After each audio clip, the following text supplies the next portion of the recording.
Queridos compatriotas, el 30 de septiembre del 2019, hace exactamente un año, tomé una de las decisiones más importantes y trascendentales de mi gobierno y una de las decisiones más difíciles de mi vida. Una decisión que estuvo amparada en la Constitución política y contó con el respaldo de la mayoría de peruanos. La disolución constitucional del Congreso fue el epílogo de una etapa complicada y difícil, marcada por ataques y confrontaciones sistemáticos que se iniciaron el 2016 y que generaron un escenario de inestabilidad e ingobernabilidad en el país. Ni el Perú ni ningún país en el mundo pueden crecer y desarrollarse en medio del conflicto y los enfrentamientos permanentes. Las naciones requieren un mínimo de estabilidad y orden para cumplir los objetivos centrales del gobierno, que son mejorar la educación, la salud, ejecutar obras, promover inversiones, generar empleos y mejorar las condiciones de vida de peruanos y peruanas. Pero sobre todo se requiere que las fuerzas políticas actúen con responsabilidad y coloquen por encima de sus intereses partidarios los intereses del Perú. La democracia no significa que todos debemos estar de acuerdo en todo, pero sí, independientemente de las orientaciones ideológicas y políticas, deben primar el respeto mutuo y la tolerancia. Quienes durante los últimos años propiciaron la confrontación no entendieron que la democracia significa el respeto a la voluntad del pueblo y a la Constitución. Lo que no obtuvieron en las urnas pretendieron conseguirlo a través de la fuerza, los ataques y la imposición. Soy un presidente que ha gobernado frente a la adversidad y siempre lo he hecho de la mano del pueblo. Nuestra principal alianza ha sido y es con el pueblo, con todos ustedes. Durante un año y medio, desde el 23 de marzo del 2018 hasta el 30 de septiembre del 2019, mi gobierno trató de mantener una relación de respeto y colaboración con el Congreso. Como demócratas, siempre actuamos en el marco de la Constitución, una Constitución que no la hicimos ni la redactamos, pero la respetamos. Algunos han pretendido confundir firmeza con autoritarismo, valentía con dictadura, nada más alejado de la realidad. Incluso llegaron a calificar la disolución constitucional del Congreso como un supuesto golpe de Estado y como parte de un plan para controlar los poderes y las instituciones y quedarnos por la fuerza en el poder. Los hechos han demostrado lo contrario. El Tribunal Constitucional sentenció que la disolución del Congreso estuvo enmarcada en la Constitución. El archivamiento de las denuncias que cuestionaban la medida validó la legalidad de nuestra decisión y dejó claro que todo fue hecho con pleno respeto a la Carta Magna. La comunidad internacional no tuvo ninguna duda de ello y quienes cuestionaron el hecho participaron en las elecciones congresales, obteniendo incluso algunas curules. La disolución no fue una herramienta para controlar las instituciones. El actual Congreso, elegido por los peruanos, no es favorable al Ejecutivo. Es más, por primera vez en 20 años le negó la confianza a un gabinete recién nombrado. Así son las reglas de la democracia y nosotros las respetamos.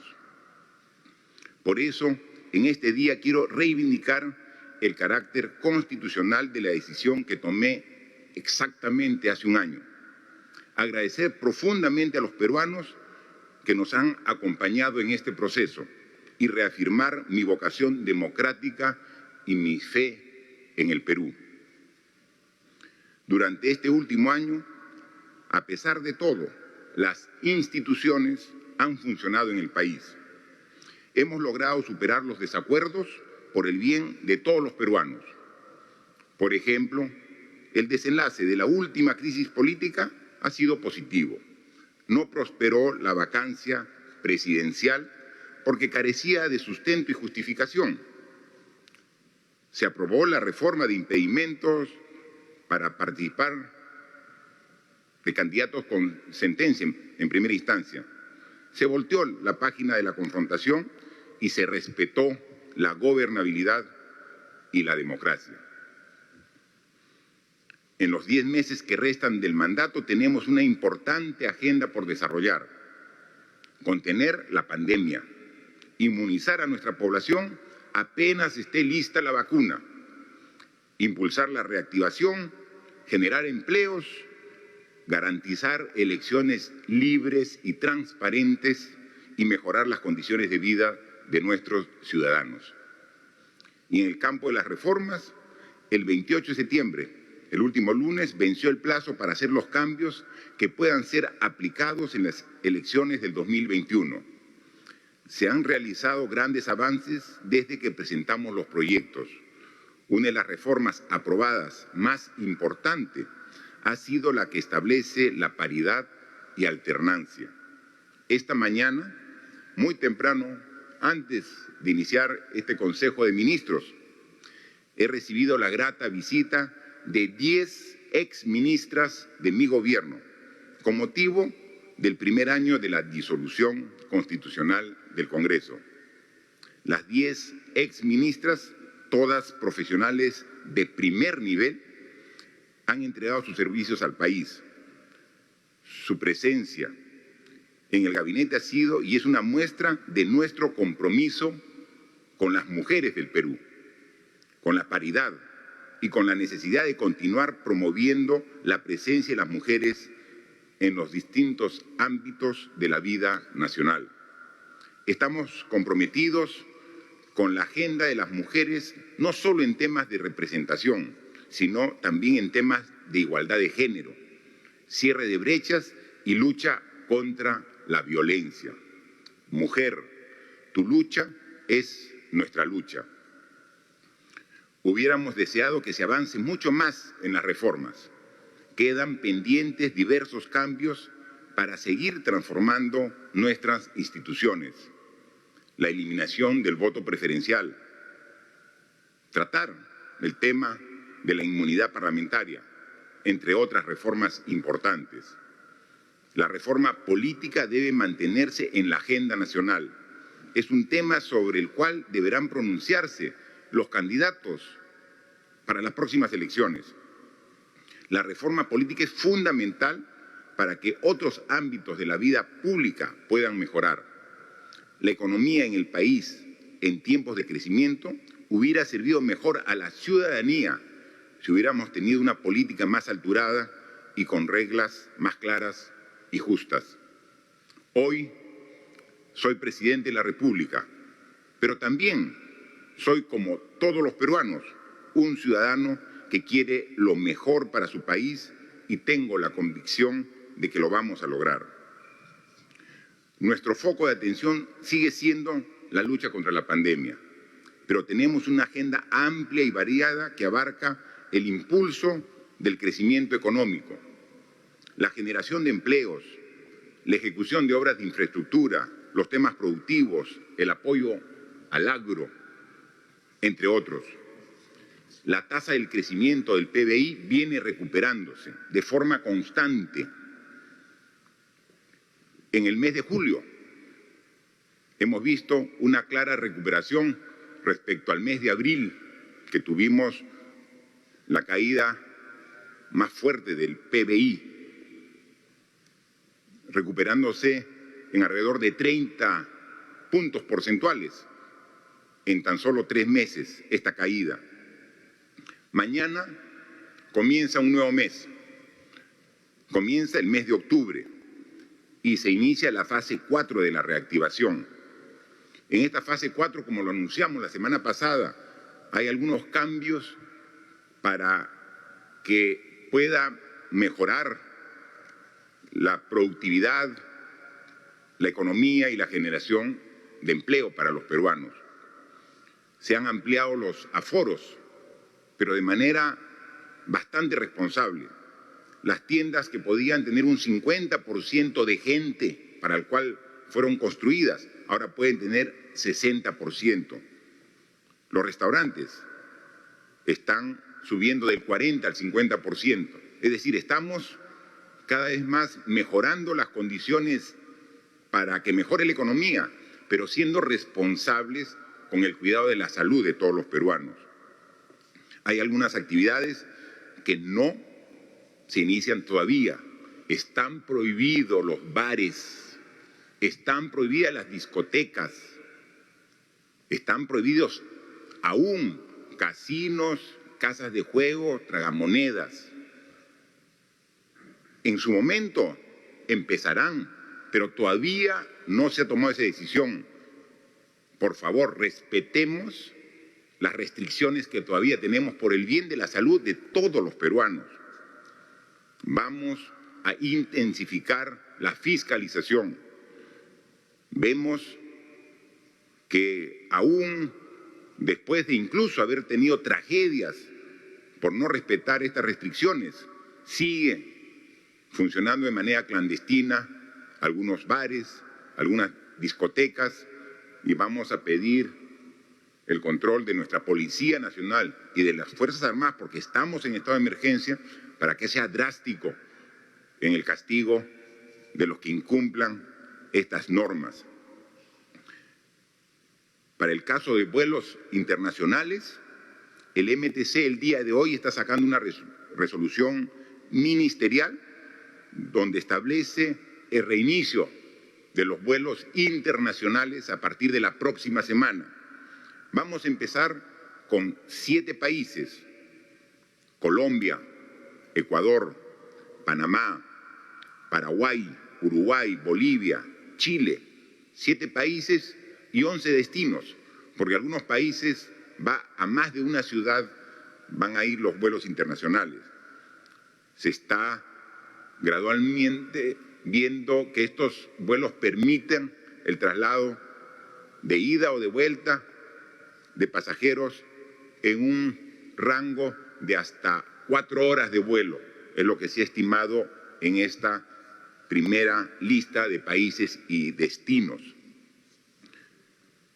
Vamos igual a ser responsables y hay un protocolo establecido para esos vuelos coordinado entre el Ministerio de Salud y el Ministerio de Transportes y Comunicaciones. Tenemos que también dar a conocer que esta pandemia, que no tiene precedentes en la historia, no solo ha afectado la salud, sino también la economía, los empleos y los ingresos de los peruanos, principalmente de los más vulnerables, que son los que más sufren. Para hacer frente a esta situación, el Estado ha puesto en marcha un amplio esquema de ayuda y protección social con la entrega de bonos. A partir del próximo mes de octubre, específicamente a partir del 10 de octubre, se comienza la entrega del segundo bono familiar, que va a alcanzar a cerca de 8,5 millones de hogares, que en función de la estimación que se ha hecho de cuánta gente está involucrada conforme a estos hogares, son más de 21 millones de personas que pertenecen a estos 8 millones de hogares. Es decir, 2/3 de la población del país, estimada en poco más de 32 millones de personas en la actualidad, son beneficiados con este bono universal. 760 soles que serán entregados como ayuda económica a estas familias en una segunda oportunidad. Pero hay una enorme cantidad de peruanos. No estamos hablando de empresas a las cuales también a través de medidas concretas hemos ayudado para evitar que se rompa la cadena de pagos. Si no estamos hablando de ciudadanos que, ya sea porque han perdido sus empleos o han visto mermados sus ingresos, tienen problemas para afrontar el pago de sus deudas a los bancos, al sistema financiero.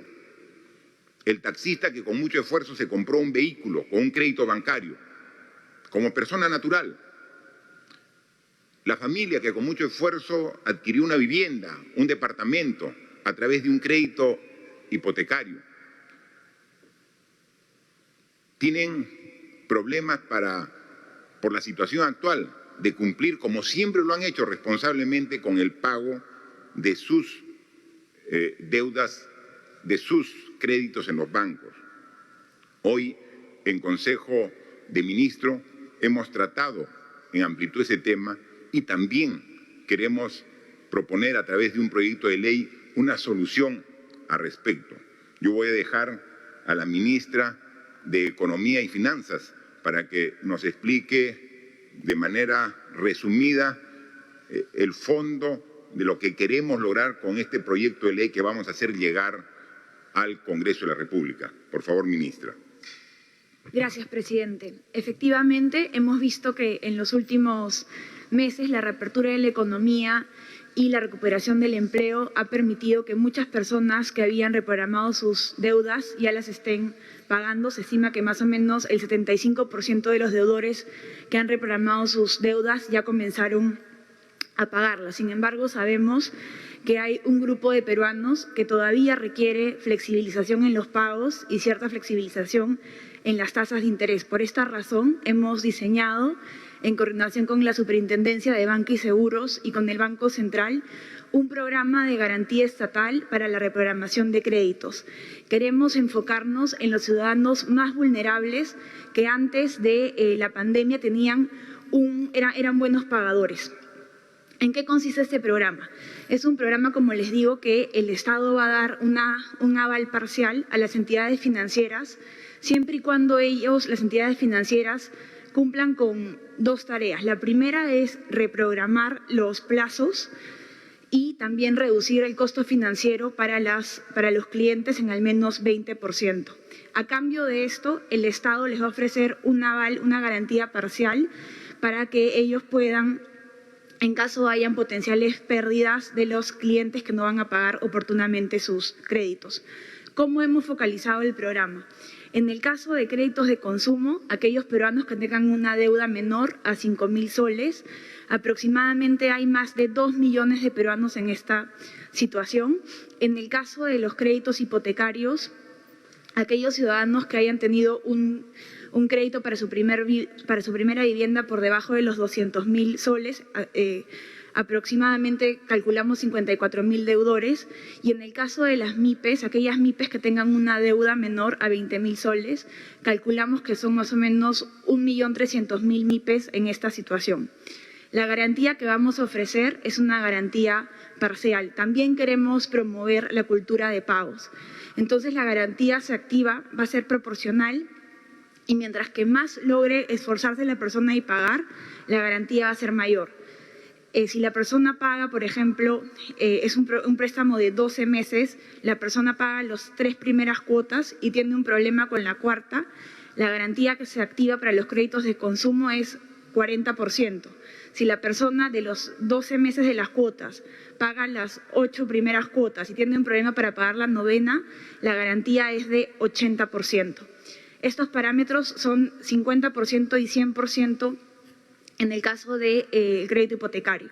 Entonces, como les digo, es un programa donde el Estado va a dar un aval parcial siempre y cuando las entidades financieras se comprometan a reducir las tasas de interés para los clientes y a reprogramar en al menos 6 meses. También pedimos que las entidades financieras puedan también coordinar con sus clientes el periodo de gracia que podrían tener estos créditos. Creemos que esta propuesta es una propuesta prudente, que está adecuadamente focalizada en los ciudadanos que más lo necesitan, independientemente de la entidad financiera en la que estén, con quien tengan las deudas. Nosotros vamos a presentar, como dice como dijo el presidente, este proyecto de ley al Congreso. Ya hemos sostenido reuniones con algunas bancadas y nos pondremos inmediatamente a disposición del Congreso para poder presentarla y para poder llegar a una solución consensuada que sea responsable con la economía. Muchas gracias, presidente. Gracias, ministra. El Congreso de la República también está evaluando y debatiendo este tema.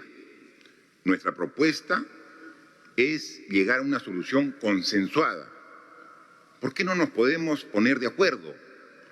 Si el Poder Legislativo y el Poder Ejecutivo queremos atender a los que están viendo dificultad para atender el pago de sus créditos. Más aún cuando hace solo 2 días, el lunes, me he reunido con el presidente del Congreso de la República y hemos conversado por más de 1 hora hablando de poner nuestro mayor esfuerzo como instituciones para buscar consensos. Esta puede ser una buena oportunidad. Hagamos el esfuerzo, encontremos una solución consensuada. No impongamos una solución que luego va por el camino de la observación, de la inconstitucionalidad, y al final este entrampamiento afecta a los que necesitan ser atendidos. Entonces, pongámonos de acuerdo. Este es un tema donde podemos pasar de los buenos deseos, de la buena voluntad, a hechos concretos. Nosotros vamos a presentar el proyecto y también no es que nuestro proyecto es inamovible. Aceptamos algún aporte o complemento del Congreso de la República, pero trabajemos juntos en favor de los peruanos. Y lo mismo debemos hacer en la ley para atender a los aportantes de la ONP, que ha sido observada, porque creemos nosotros que hay una mejor solución. Nosotros estamos a favor de los aportantes de la ONP, por supuesto que sí, y queremos también darle un apoyo económico, por supuesto que sí, pero no queremos devolverle su mismo aporte, que lo va a necesitar en el futuro. Queremos pensar no en el presente solamente. Sería irresponsable pensar solo en el presente, atender la necesidad actual y luego decir, ¿qué importa lo que pase más adelante? Total, no vamos a estar nosotros. No, tenemos que ser responsables. Todos, sin excepción, todos vamos a llegar a viejos y vamos a necesitar en ese momento una pensión cuando ya no podamos trabajar, porque no tengamos la fuerza, porque obviamente es el proceso natural de la vida. Necesitamos igual una pensión para poder seguir atendiendo nuestras necesidades. Y cuando pasen 10 años, esas personas que ahora recibieron una UIT y se la gastaron quizás en 2 o 3 meses, de acá a 10 años van a decir, ¿en qué mal momento no pensé en el futuro? ¿Y quién permitió que eso ocurra? Nosotros queremos por eso dar una solución integral. Estamos de acuerdo de que hay muchas personas que han aportado 15, 17, 18, 19 años con su esfuerzo, su aporte, y no tienen derecho a una pensión porque ahora es 20 años de aporte. Estamos en la propuesta que estamos haciendo es bajar hasta 10 años de aporte y ya tienes derecho a una pensión. Pero no dilapidemos el esfuerzo que ha costado a cada aportante a través de los años de su sueldo tener un ahorro para su futuro. Te lo devuelvo y después ¿qué? ¿Y después qué? ¿Dónde va a estar ese Estado para atenderme si ya te devolví tu aporte? Nosotros, nuestra propuesta, no toque el aporte es tuyo y va a ser tuyo y vamos a garantizar que lo uses cuando lo necesites. Ahora, necesitas, por la coyuntura, hacemos un esfuerzo y te damos del tesoro público, te damos un apoyo económico sin tocar tu aporte y cambiamos las reglas para que puedas garantizar una pensión digna cuando realmente lo necesites. Es lo que queremos proponer. Entonces, ¿por qué no? Siendo tan importante el tema pensionario, nos ponemos de acuerdo y no solamente pensamos en el hoy y nos olvidamos del futuro, que es tan importante cuando hablamos de familia, cuando hablamos de unidad, cuando hablamos de tener siempre una visión de mediano y largo plazo. Ahí tenemos dos claros ejemplos donde nos ponemos a disposición. El que habla, el presidente, los ministros, todo el gobierno, para conversar así, de manera horizontal, de manera franca, sincera, a buscar una solución y buscar el consenso al que nos hemos comprometido con el presidente del Congreso hace solo 2 días. Pasemos de la teoría a la práctica, pasemos de las declaraciones a los hechos, pasemos a actuar verdaderamente en función de tomar las mejores decisiones a favor de todo el pueblo peruano. Otro tema que hemos analizado hoy en el Consejo de Ministros es sobre que tenemos que hacer el mayor esfuerzo para seguir mejorando la economía, que ya tiene buenos indicadores, pero tiene que seguir esta mejora. La reactivación de nuestra economía demanda el esfuerzo y la contribución de todos. Tenemos la responsabilidad de sacar el país adelante por nosotros y por los que vendrán. Somos gente de trabajo y hoy más que nunca la patria exige que todos empujemos el carro y pongamos nuestro esfuerzo para recuperar al país. En pocos días, el 8 de octubre, conmemoraremos un aniversario más del glorioso combate de Angamos, una de las mayores gestas de defensa de la soberanía e integridad territorial que nos dejaron nuestros grandes héroes. Es en los momentos decisivos donde los peruanos hemos demostrado nuestro temple, fortaleza y amor por el Perú, así como lo hizo Grau un 8 de octubre de 1879 a bordo del Huáscar, que nunca se rindió pese a las condiciones adversas en las que se encontraba. Hay que rendirle un homenaje trabajando por el Perú este 8 de octubre. Es momento de trabajar más duro, es momento de seguir avanzando. Por ello, este 8 de octubre hemos decidido que sea un día laborable. La patria nos necesita. El mejor homenaje que podemos rendirle a la patria hoy es trabajando por el Perú, por su reactivación, por su crecimiento, por su desarrollo, por generar fuentes de trabajo para todos los peruanos. Consecuencia, el 8, que es un feriado nacional, y el 9, que se había declarado feriado condicional, van a ser laborables. Hemos estado muchos meses paralizados como país y ahora que estamos reactivando, aprovechemos todos los días para seguir creciendo. Hay veces este tipo de información no es la más grata para todas las personas, pero como autoridad tenemos que ser responsables. Tenemos que dar noticias que quizás sean de mucho agrado para todos y algunas que generen incluso alguna incomodidad. Pero tenemos que ser responsables y tenemos, como lo hemos dicho, producir más y ahora aprovechar todo nuestro esfuerzo para lograr ese objetivo. Manifestar también que en esta pandemia nuestro principal foco de atención ha sido COVID-19, ¿no?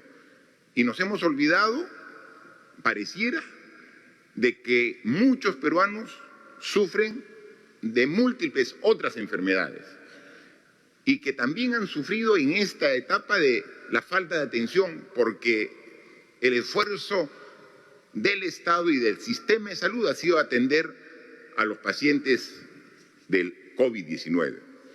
Y han visto también que ha habido un descuido en otras enfermedades por la capacidad de atención que tenemos.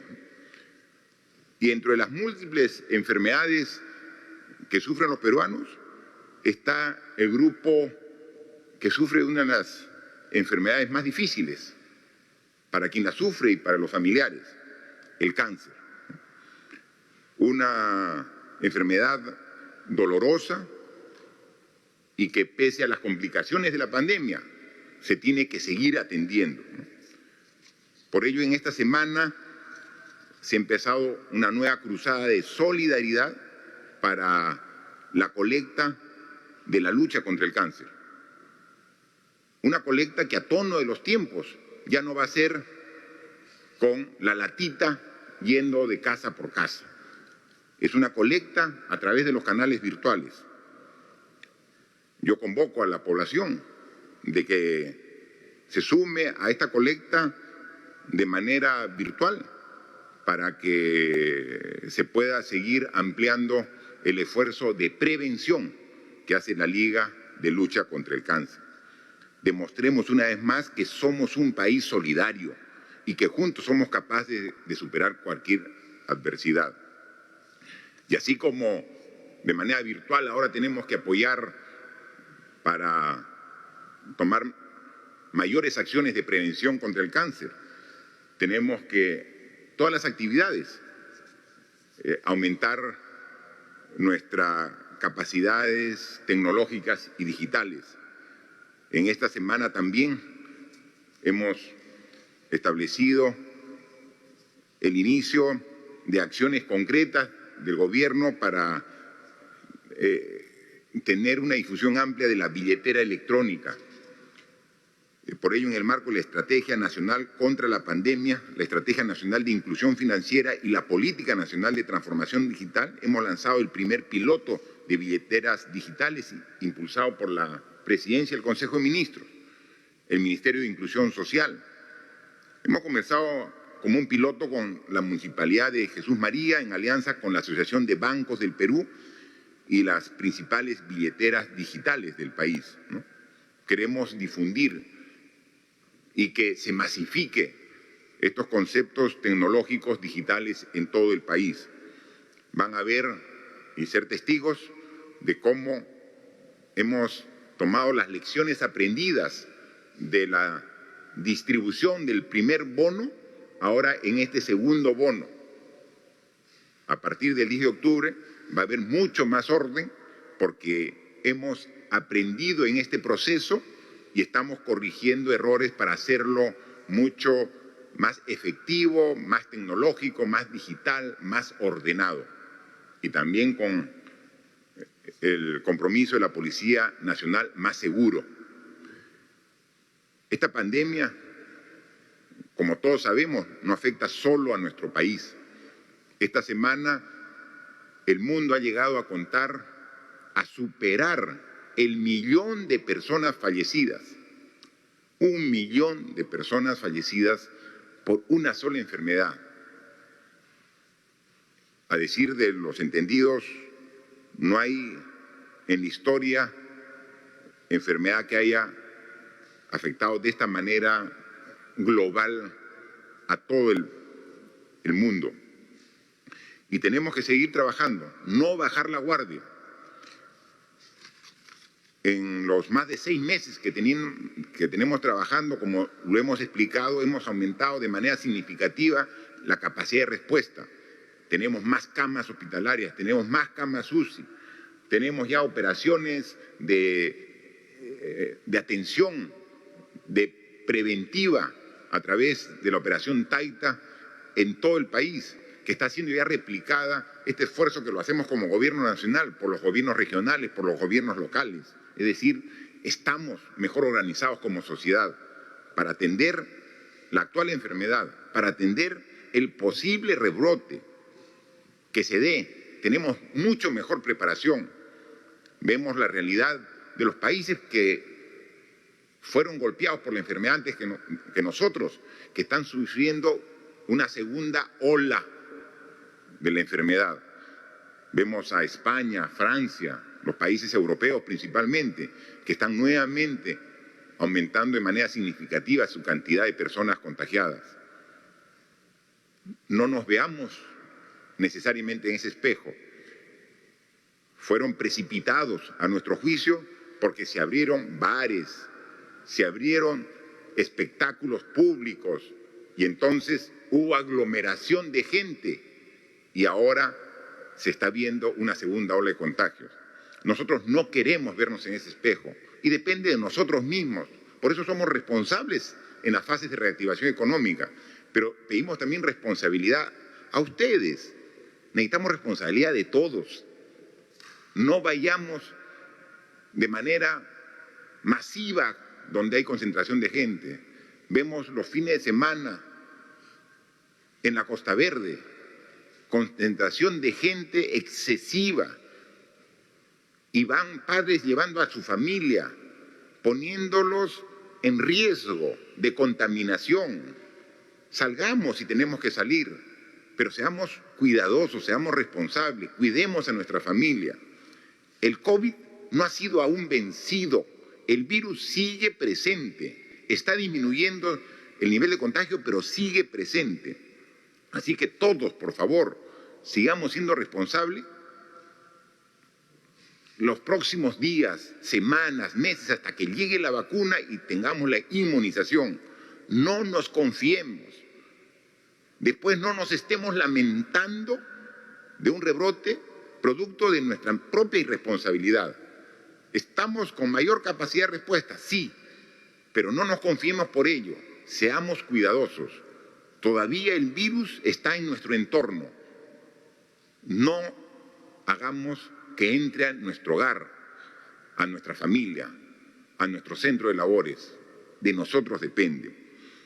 Queremos también manifestar que hemos hecho una evaluación más detallada del nivel de avance del contagio en las diferentes regiones y el miércoles pasado anunciamos que habían 3 provincias, capitales de región, que todavía mantenían la cuarentena focalizada. Estamos hablando de Abancay en Apurímac, de Huamanga en Ayacucho y de Huánuco en Huánuco. Hemos analizado a mayor detalle con los especialistas del Ministerio de Salud y nos han informado de que la curva de crecimiento también se está dando en esas provincias. Se mantuvo porque todavía falta el esfuerzo final. Sin embargo, sus autoridades y su población están comprometidos en este esfuerzo final para controlar el contagio. En consecuencia, estamos determinando que a partir del lunes 5 se levante la cuarentena focalizada en esas 3 provincias, manteniéndose la inmovilización los domingos, como hay otras regiones y provincias que mantienen la inmovilización los domingos. En estas 3 provincias de Abancay, de Huamanga y de Huánuco, levantamos a partir del lunes 5 la cuarentena focalizada. Sigamos trabajando con responsabilidad para combatir el COVID, pero también estamos trabajando para que inmediatamente tengamos la vacuna, podamos atender a la población de nuestro país. Por ello, ayer nuevamente nos hemos trasladado hasta una universidad peruana, que son los aliados de la academia, de la ciencia, en esta fase 3 de la vacuna de diversos laboratorios. En la Universidad Mayor de San Marcos se está iniciando las pruebas de la vacuna en voluntarios, ¿no? Estamos en esta oportunidad con el laboratorio de China, Sinopharm, que ya está en la fase 3 y que a inicios del mes comenzó la colocación de vacunas en voluntarios en coordinación con la Universidad Cayetano Heredia. Y ahora lo está haciendo lo propio con la Universidad Mayor de San Marcos para llegar a 6.000 voluntarios. Ya están también los acuerdos y la vacuna de otros laboratorios también se van a aprobar, así como este laboratorio chino está aprobando su vacuna aquí en el Perú en su última fase para la aprobación final para la comercialización de la vacuna. Lo está haciendo lo mismo AstraZeneca de la Universidad de Oxford de Reino Unido, Johnson & Johnson de Estados Unidos, CureVac de Alemania, y son 6 laboratorios los que desean probar sus vacunas aquí en el Perú, pero ellos ya están, ahora en el mes de octubre, están comenzando a hacer la prueba. Así que tenemos no solamente la garantía de que vamos a tener la vacuna apenas se comercialice, sino que la vacuna va a haber sido probada en nuestro país, porque definitivamente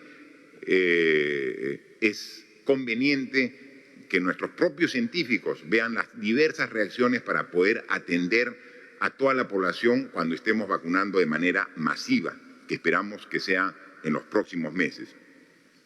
Para concluir, quiero manifestar que, como todos sabemos, el trabajo dignifica al ser humano.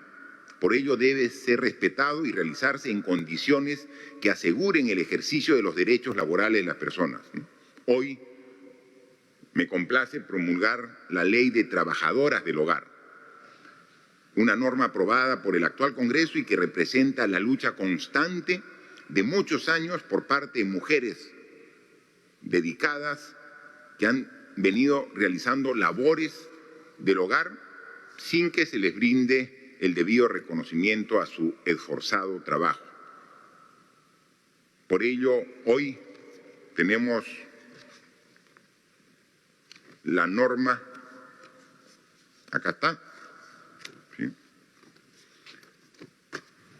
Esto es la norma que nos hace llegar el Congreso de la República, Ley de Trabajadoras y Trabajadores del Hogar. Aquí está, capítulo 1, aspectos generales, capítulo 2, el contrato de trabajo doméstico, capítulo 3, remuneración y otros beneficios, el capítulo 4, jornada de trabajo y descansos correspondientes, la extinción del vínculo laboral, capítulo 5, agencias privadas de empleo doméstico, y ahí vamos viendo todos los capítulos hasta que llegamos a la suscripción con las disposiciones complementarias correspondientes. Ya viene esta ley con la firma del presidente del Congreso y del primer vicepresidente del Congreso. Para hacer la promulgación correspondiente, procedemos con la suscripción de la misma.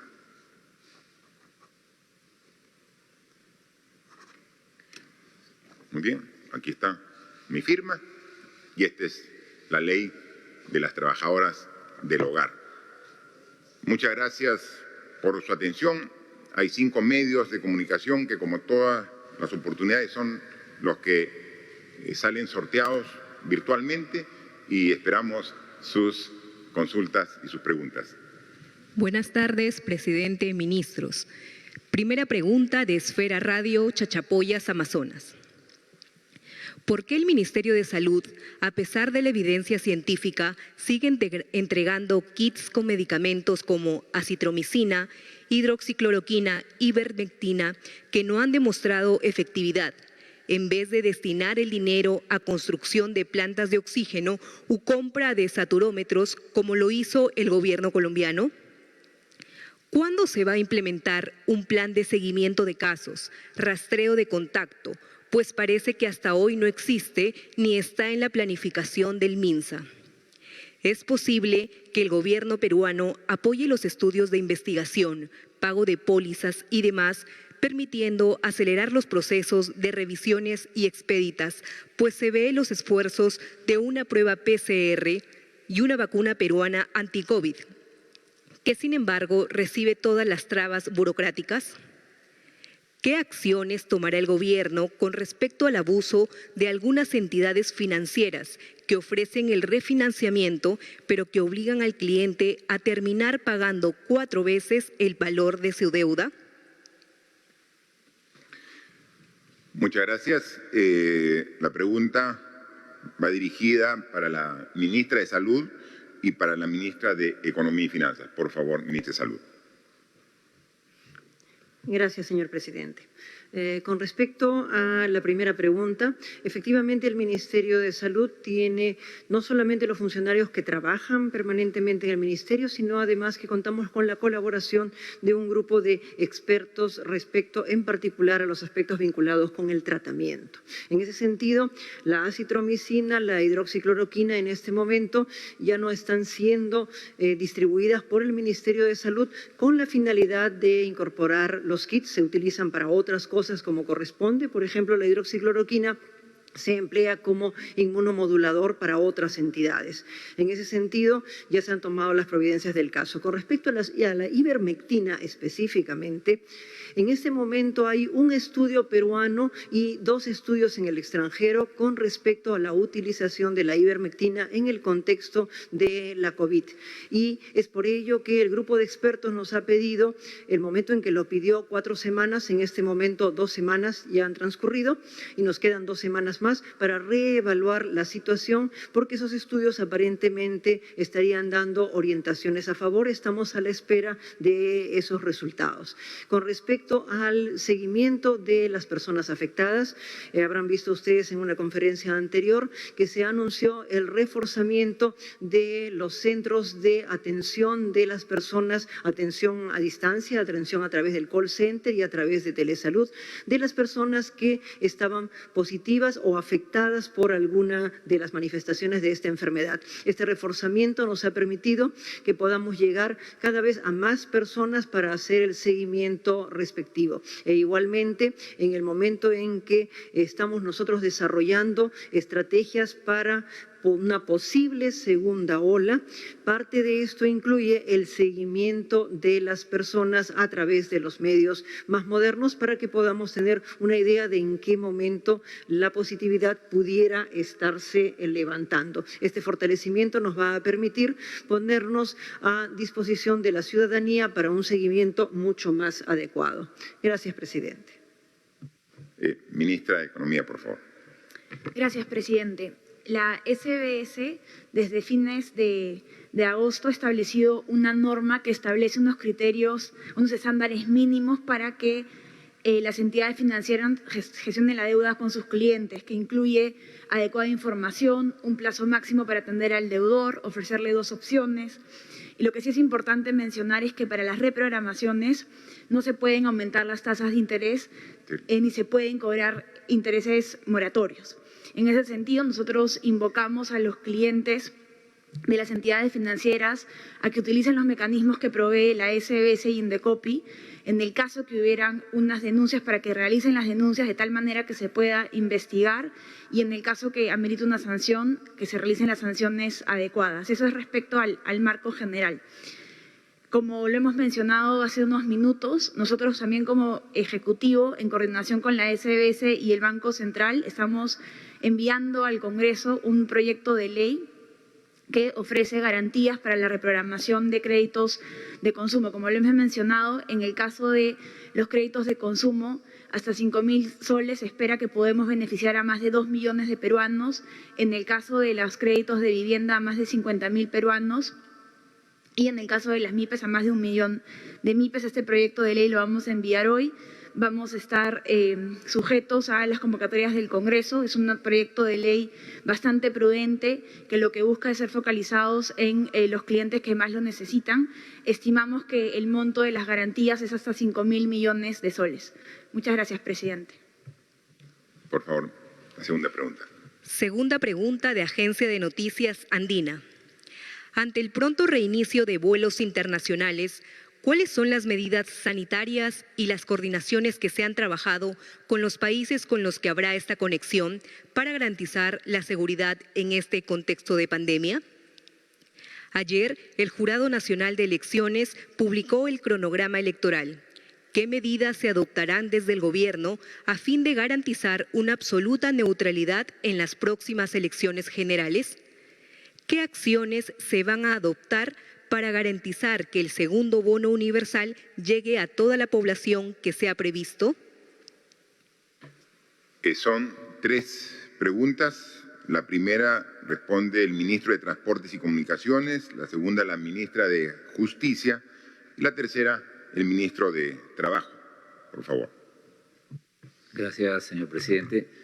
Bueno, respecto a la pregunta de los vuelos internacionales, lo que se ha hecho son coordinaciones con los países que ya tienen sus aeropuertos abiertos para vuelos internacionales y las condiciones son similares a las que nosotros estamos implementando acá en el país, que es, en algunos casos se está pidiendo pruebas moleculares en la mayoría de países, similar a lo que nosotros estamos implementando acá, pruebas moleculares, antígeno, y también se tiene que llenar un formulario para poder hacer el seguimiento posterior al viaje, lo cual se hace acá en el caso del país a través de la página web de Migraciones. El resto de protocolos son los protocolos que ya venimos implementando para los vuelos nacionales, como son el tema de los cuidados al ingresar al aeropuerto, los distanciamientos, etcétera, y también la menor cantidad de contacto que debemos tener entre las personas y también con las personas que nos atienden.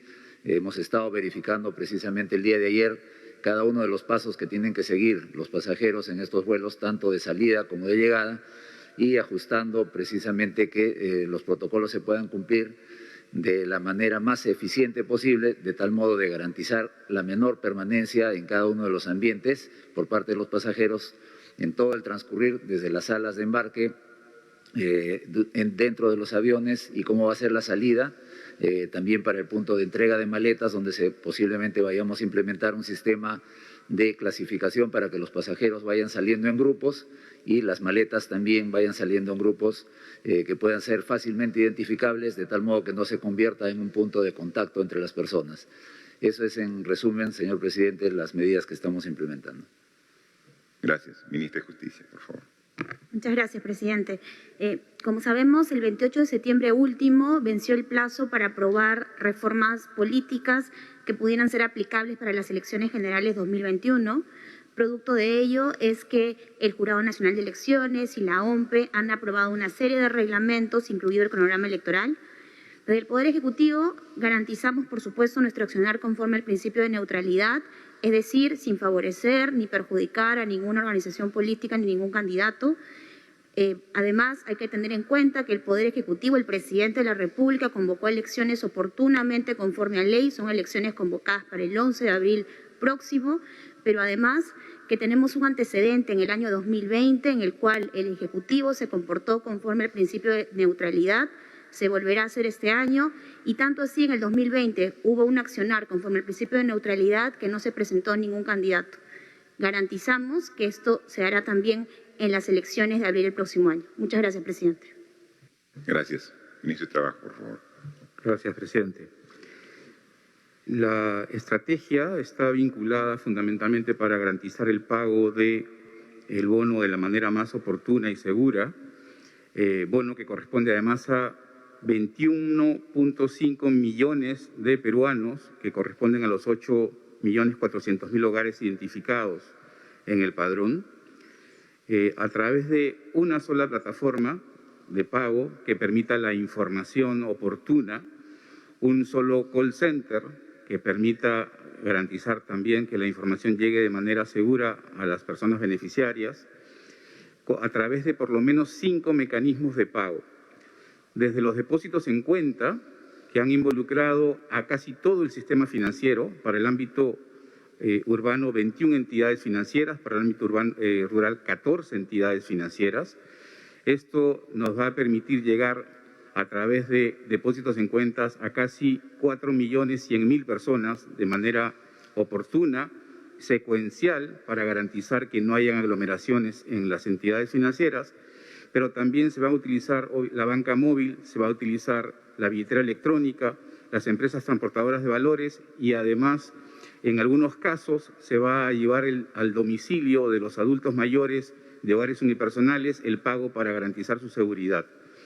Este esquema se va a comenzar el 10 de octubre, como ha señalado el presidente, a partir de la publicación en la plataforma de los hogares beneficiarios, y a partir de esa fecha se va a hacer depósitos regulares para garantizar que no haya aglomeraciones en los bancos.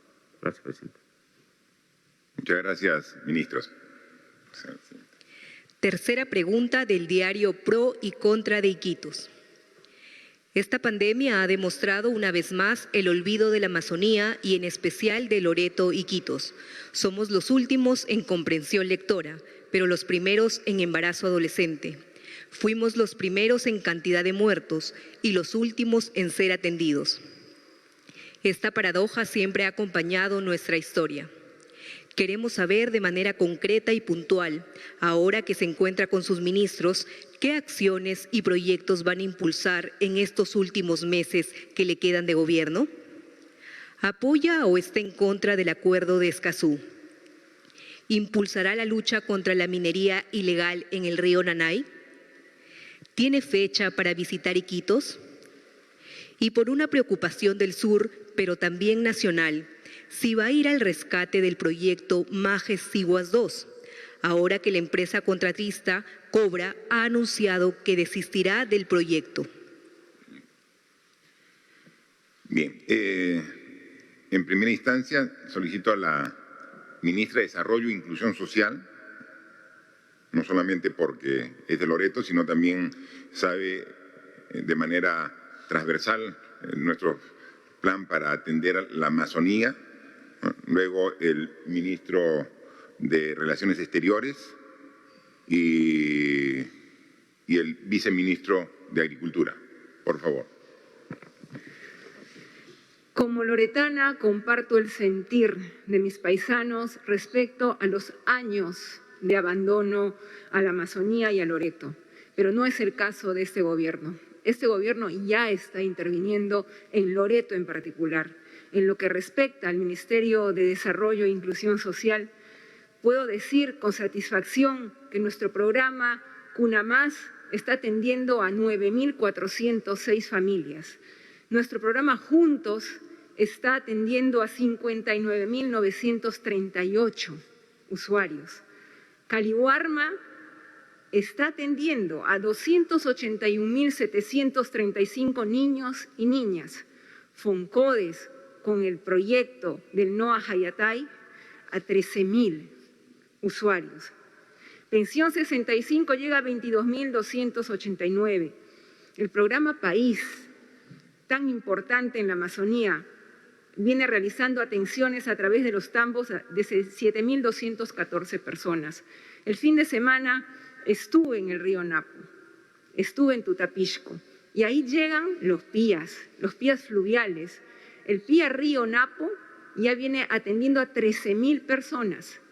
Un pía que lleva RENIEC, que lleva salud, que lleva los programas sociales y el pago de bonos. He sido testigo presencial del pago, tanto a quienes acuden al pía como a aquellos que están en sus casas por verse imposibilitados de cobrar.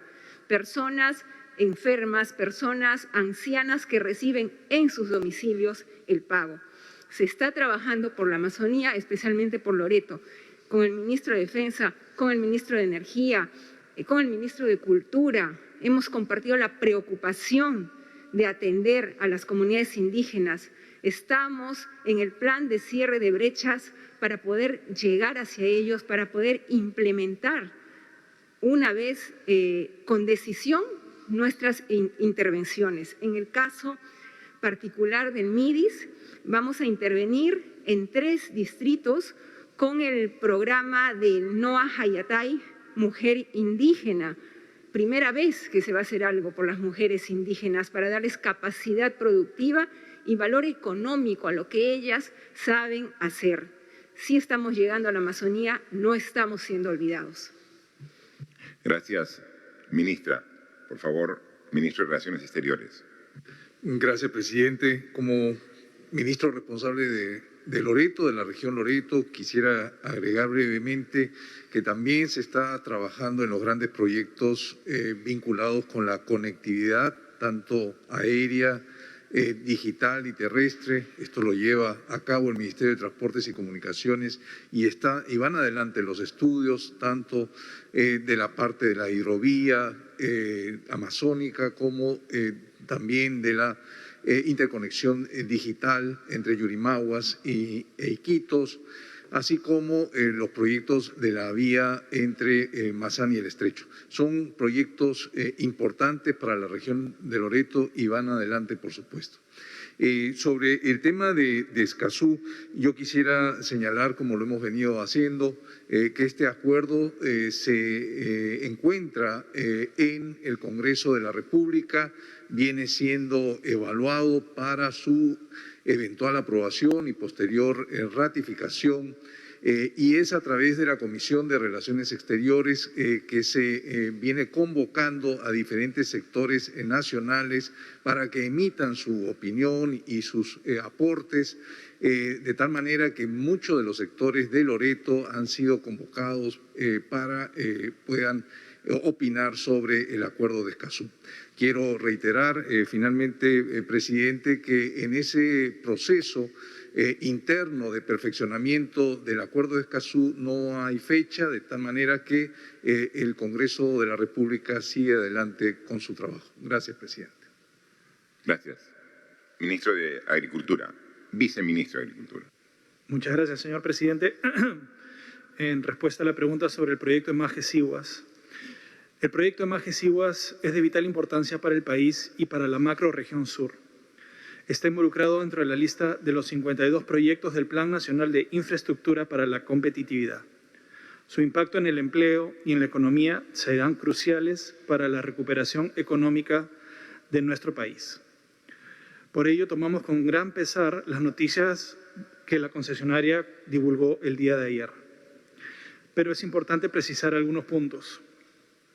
El más importante, uno de ellos, es que todos estos proyectos agrícolas de irrigación ya han pasado por un proceso de descentralización y la competencia sobre el proyecto de Majes-Iguas 2 es 100% de parte del Gobierno Regional de Arequipa. Nosotros hemos tenido múltiples contactos, comunicaciones y visitas de parte de los equipos técnicos del Minagri, incluyendo el señor ministro, en varias oportunidades para ir a conversar con el gobernador regional de Arequipa y con el Consejo Regional. También hemos tenido absoluto apoyo de parte del MEF y de Proinversión. Hemos puesto a disposición del Gobierno Regional de Arequipa y del Consejo Regional todos los recursos técnicos, legales, científicos, prácticos, operativos de todo el sector ejecutivo para lograr que este proyecto tenga éxito. Y hemos visto que la manera más adecuada es que se le transfiera este proyecto o revierta al Ejecutivo, al Ministerio de Agricultura, para poder lograr su ejecución. En estos momentos nos encontramos en una situación un poco complicada, porque a pesar de nuestros múltiples esfuerzos con el Gobierno Regional de Arequipa y nuestra total disposición para sacar este proyecto adelante, en algunas situaciones no hemos tenido el eco que hubiéramos deseado. Entonces invocamos nuevamente al Gobierno Regional de Arequipa a continuar las negociaciones con el Ministerio de Agricultura, que se han visto truncas desde el 19 de septiembre, a pesar de nuestros múltiples requerimientos para continuar las reuniones. Tenemos 45 días desde la invocación de la concesionaria de la caducidad del proyecto para lograr revertir esa situación. El tiempo está corriendo y si no se logra un acuerdo en este plazo, puede ser que nos veamos en una situación donde reactivar el proyecto nos tomaría hasta 3 años. Queremos evitar llegar a eso y por eso es que estamos poniendo nuestra total disposición a resolver este problema. Muchas gracias. Gracias, viceministro. El ministro estuvo en el Consejo, pero fue hoy día programado para que sustente el presupuesto de su sector agricultura para el próximo año 2021 en el Congreso de la República. Él se encuentra haciendo esa sustentación y por eso se ha quedado el viceministro quien ha respondido con claridad la pregunta de su sector. Por favor. Cuarta pregunta de Diario El Comercio.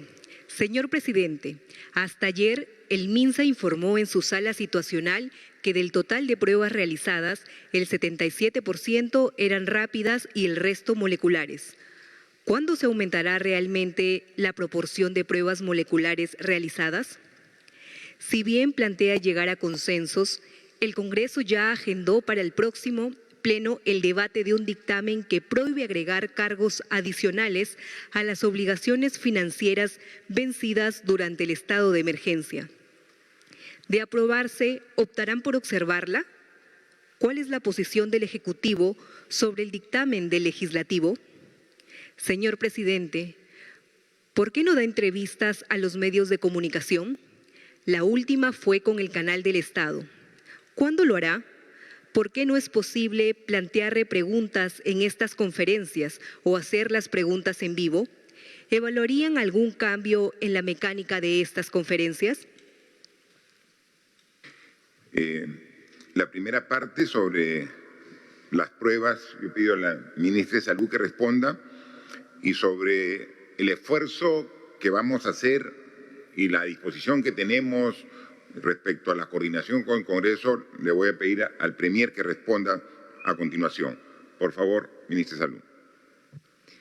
Las pruebas moleculares son parte del compromiso que asumimos todos los países para hacer nuestros reportes lo más sólido posible. Y en ese sentido, nuestro país se comprometió a tener disponibles pruebas moleculares y efectivamente en este momento estamos esperando ya la llegada de 150.000 adicionales. Tenemos en stock 200.000 pruebas moleculares que estamos manteniendo en nuestras reservas por la posibilidad de que pudiera haber algún cambio epidemiológico futuro, y de cada grupo que va llegando vamos guardando una pequeña cantidad.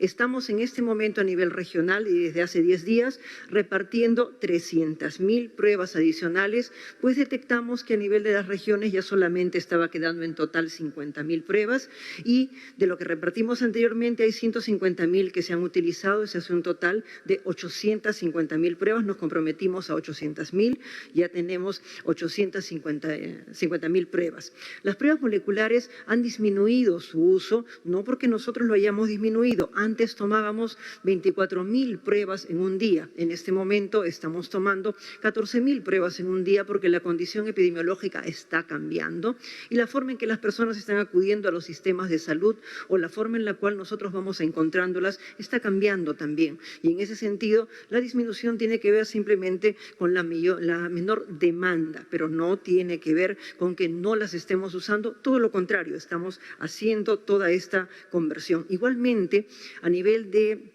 las pruebas de tipo molecular, recordemos que también están en curso trabajos de investigación muy interesantes por parte de investigadores peruanos que están buscando desarrollar pruebas. Y esto se vuelve fascinante porque es una alternativa para nuestro país. Todos esperamos que esto concluya cuanto antes, se les ha dado todo el apoyo. Es más, hemos cruzado cartas solicitando que ya nos entreguen los resultados para ver en qué más podemos ayudar, y los lineamientos también se han simplificado de tal manera que la aprobación de darse en algún momento el resultado sea lo antes posible. Aprovecho la oportunidad, presidente, para mencionar que también estamos apoyando el desarrollo de una vacuna hecha por investigadores peruanos. Está todavía en nivel preclínico, pero estamos apoyando este desarrollo y el Instituto Nacional de Salud está coordinando con los investigadores para que una parte del trabajo se pueda hacer en el Ministerio de Salud, en coordinación, por supuesto, con ellos. Es un desarrollo también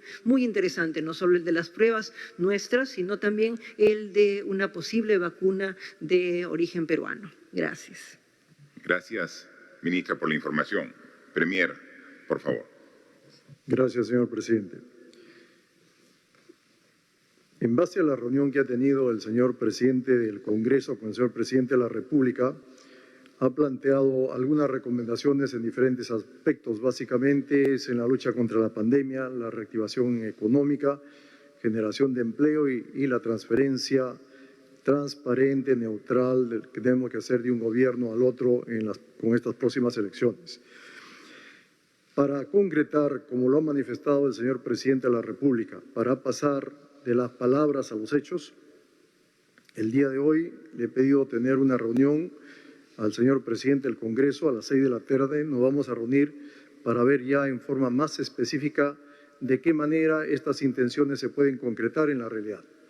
Y uno de los aspectos importantes que tenemos que conversar con el Parlamento es que, si bien es cierto, existen muchas necesidades en la población, que ya hay soluciones planteadas desde el Parlamento y nosotros como Ejecutivo también solucionamos desde otro punto de vista, estos puntos de vista pueden tener un consenso de tal manera de que conjuntamente Ejecutivo y Parlamento sacamos las normas que sean las más adecuadas para la población, siempre teniendo en cuenta que primero es la población antes que cualquier interés partidario o de grupo. En ese aspecto creo que vamos a tener una muy buena relación. Sí, en los planteamientos que hagan desde sus proyectos de ley que plantee el Parlamento y nosotros tengamos una propuesta en ese mismo sentido, podemos sentarnos a conversar durante el proceso de la formulación para llegar a una conclusión adecuada. Estas partes específicas de la manera como nos vamos a relacionar, lo vamos a conversar el día de hoy en la tarde con el señor presidente del Congreso. Gracias, Premier. Y sobre la pregunta referida al cuándo daría entrevistas y la mecánica que usamos en estas conferencias, aclarar que siempre nosotros como gobierno respetamos mucho a los medios de comunicación, porque a través de ellos, a través de ustedes, los medios de comunicación, llegamos a la población, que es a quien nos debemos. En consecuencia, la libertad de prensa, la libertad de expresión es fundamental en una democracia y la respetamos estrictamente. Y tiene que haber una relación de mutuo respeto como la hay actualmente. A veces vemos algunos excesos en algunos medios que no son afines al gobierno y así todos respetamos. Incluso llegan medios de comunicación un poco en términos ofensivos, que nos parece en algunos aspectos un poco excesivos en la forma de referirse, pero creo que no queremos nosotros que se ponga en absoluto duda alguna sobre la libertad de prensa, ¿no? Es la propia población la que califica esos excesos y la que castiga esos excesos, porque también la población obviamente tiene capacidad de análisis y evaluación.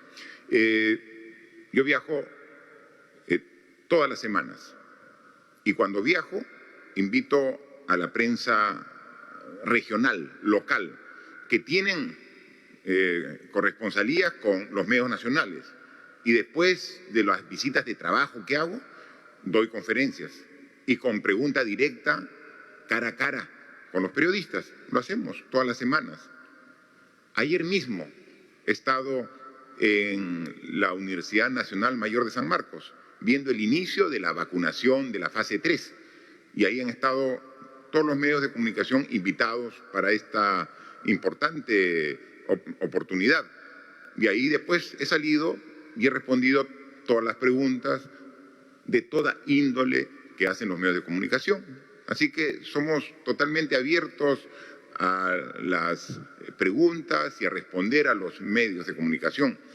Ahora, obviamente, en una época como la que estamos, una época especial de coyuntura como la pandemia, que nos ha obligado a estar más enfocados en el día a día para atender los diferentes problemas, quizás haya hecho que no tengamos con la frecuencia que teníamos antes entrevistas exclusivas con uno u otro medio, ¿no? Seguramente lo vamos a retomar una vez que, como vemos ahora, la tendencia nos permite mayor tranquilidad y nos permite dar el tiempo para esta entrevista.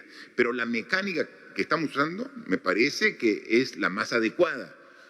Miren, antes en las conferencias de prensa, que eran presenciales, que hacíamos aquí en Palacio, los periodistas que venían representando a los medios hacían una pregunta y se les respondía.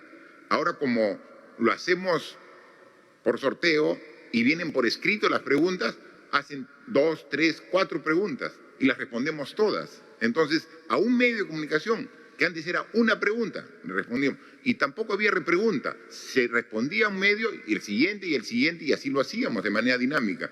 Obviamente, el distanciamiento social, las medidas propias de la pandemia hicieron que esta sea como casi se ha variado muchas actividades de manera virtual. Y esto ha favorecido porque antes en las conferencias de prensa solamente preguntaban los medios nacionales que están aquí en Lima. En cambio, ahora en los sorteos se inscriben más de 300 medios de comunicación a nivel nacional. 300. Y como ven, siempre en los sorteos sale un medio del norte, del sur, del oriente, de la sierra, de la costa. Salen medios. Hoy ha preguntado desde Chachapoyas de Amazonas, desde Iquitos, Loreto, lo que en las conferencias presenciales nunca tenían la oportunidad. Y aquí le responden directamente los ministros a ellos. Entonces, trae algunos inconvenientes este tipo de conferencias y preguntas virtuales, pero también tienen una serie de beneficios porque descentralizamos y estamos respondiendo a nivel nacional. Por favor. Última pregunta de ATV. ¿Por qué sigue bajando el número de pruebas moleculares? ¿Qué se hará para incrementarlas? ¿Han previsto comprar otras pruebas alternativas a las serológicas? Maje-Siguas 2 alertan que esta obra corre riesgo. ¿Qué puede hacer el Ejecutivo para sostener este proyecto? Bueno, ya se respondió en realidad la pregunta, pero quizás, ministra de Salud, puede reiterar un poco más la respuesta para que quede claro el esfuerzo que estamos haciendo para tener el control de la pandemia. Cómo no, señor presidente. Como ya he mencionado, ha disminuido aproximadamente un 30%, de 24.000 a 14.000 la demanda de pruebas que estamos recibiendo, por más de que nosotros sí continuamos insistiendo. Es más, puedo destacar como que estamos reforzando el uso de las pruebas moleculares, el hecho de que la semana pasada mencioné que habían 46 laboratorios a nivel nacional para pruebas moleculares. En este momento, en nuestro intento de que todas las regiones y dentro de una misma región, algún lugar distante, tengan más laboratorios que puedan procesar pruebas moleculares y no tengan que enviarlas hasta Lima, en este momento ya tenemos 49 laboratorios que están autorizados, independientemente de otros laboratorios privados. Estos 49 laboratorios a nivel nacional ya pueden procesar las pruebas moleculares y nos permite acortar el tiempo. Por otro lado, también hay que precisar que para facilitar su uso, ya se ha sacado la alerta epidemiológica 20, que es un sistema de comunicación que tenemos entre los que trabajamos en salud, en donde se precisa exactamente las definiciones para el uso de las pruebas moleculares y las pruebas rápidas. Y también se han empezado las conversaciones con la Organización Panamericana de la Salud para el uso de las pruebas antigénicas, que también son un tipo de prueba con una eficacia bastante importante, muy semejante a la prueba molecular y que va a funcionar o funcionan relativamente rápido. Eso también nos va a permitir un tercer sistema y a esto se añade el hecho de que ahora estamos contando también con un vehículo que estamos llevando en particular a Sierra Central, donde puede haber más dificultades, que nos permite hacer las pruebas de tipo molecular en forma más rápida y en forma ambulatoria, de tal manera que se va desplazando a las regiones más alejadas para poder servir a la comunidad que por alguna dificultad no pudiera tener un acceso tan fácil a este tipo de pruebas. Las pruebas antigénicas, como mencioné, están ya en conversación para ver cómo podemos acceder a ella lo más rápido posible y va a ser una tercera alternativa, aparte de los desarrollos locales que pudiéramos tener y que todos estamos esperando. Gracias. Muchas gracias, ministra.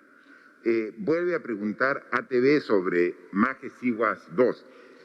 Yo quería aprovechar esa pregunta para hacer recordar a la población que el gobierno tiene 3 niveles. El gobierno nacional, que representamos aquí los que estamos presentes.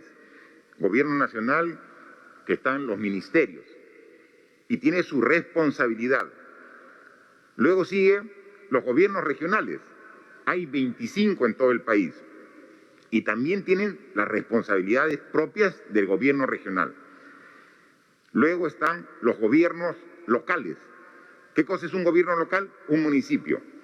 Tenemos 1.874 municipios a nivel nacional y tienen sus responsabilidades. Cada quien es responsable de lo que le compete. Muchas veces, por un problema de competencia no atendida del gobierno regional, nos atribuyen a nosotros como gobierno nacional la responsabilidad. Entonces aquí lo que se trata es de articular de manera adecuada los 3 niveles de gobierno. Por ejemplo, los municipios están encargados del orden, la limpieza de la ciudad. Tienen que recoger los residuos sólidos, tienen que mantener. Entonces, cuando hay un problema, una deficiencia, es del gobierno municipal. Pero si ocurre, nosotros a través del Ministerio de Ambiente, el Ministerio de Vivienda, tenemos que ir a colaborar, siendo una competencia del municipio. ¿Cómo colaboramos? Hay una serie de proyectos que son importantes y son de carácter nacional, como el proyecto MAGES. Mire, siendo un proyecto que está en Arequipa, nos pregunta el medio de comunicación de Iquitos. ¿No? El medio de comunicación de Iquitos nos dice qué pasa con el proyecto MAGES que el concesionario está retirándose. Porque es un proyecto de impacto nacional y a todos nos interesa. Pero, ¿quién es la unidad formuladora y la unidad ejecutora? Puede ser un término técnico. ¿Qué significa? Todo proyecto, una carretera, un hospital, un colegio, un canal, una represa, todo proyecto tiene que tener un estudio y luego tiene que construirse. Y tiene que ser un responsable, uno de los 3 niveles de gobierno. O es el ministerio, o es el gobierno regional, o es el municipio. Uno de los 3 tiene que responsabilizarse. El proyecto MAGES-SIGUAS 2, la unidad formuladora, el que tiene que hacer el estudio y quien tiene que ejecutarlo, la unidad ejecutora, es el gobierno regional de Arequipa. Nosotros estamos tan interesados como todos los arequipeños y todos los peruanos en que MAGES-SIGUAS 2 se haga una realidad. Siendo una competencia del gobierno regional, hemos puesto a disposición el Ministerio de Economía y Finanzas, el Ministerio de Agricultura. Hemos ido a hablar. Yo he recibido al gobernador regional aquí en Palacio de Gobierno. Yo he hablado con él cuando he estado en Arequipa. Ambos interesados en que salga adelante. Sin embargo, el proceso no prospera dentro del cauce que está ahorita en el gobierno regional de Arequipa. Por eso le pedimos, miren, dado que es un proyecto complejo y ahora está entrampado, transfieran al gobierno nacional. Es decir, la competencia que es ahora regional, pásennoslas a nosotros. Pero tienen que hacerlo a través de un acuerdo regional. El Consejo Regional de Arequipa tiene que decir, toma, te doy. De ninguna manera significa una centralización. Simplemente es una gestión de carácter técnico-administrativa para sacar adelante. La obra continúa en Arequipa. El proyecto, no porque venga al Ministerio de Agricultura, se va a venir aquí a La Molina, donde está. No, sigue siendo todo en Arequipa. La presa, el túnel, los canales, todo va a estar en Arequipa. Y se hace realidad. Lo mismo ha pasado con el proyecto Chavimochi, que está en La Libertad, y que se estaba construyendo la represa de Palo Redondo, importantísimo para La Libertad, para el proyecto Chavimochi, y se ha quedado a medio hacer, y está parado hace 4 años ese proyecto. Pero también la unidad ejecutora es el gobierno regional de La Libertad. Nosotros estamos coordinando con ellos.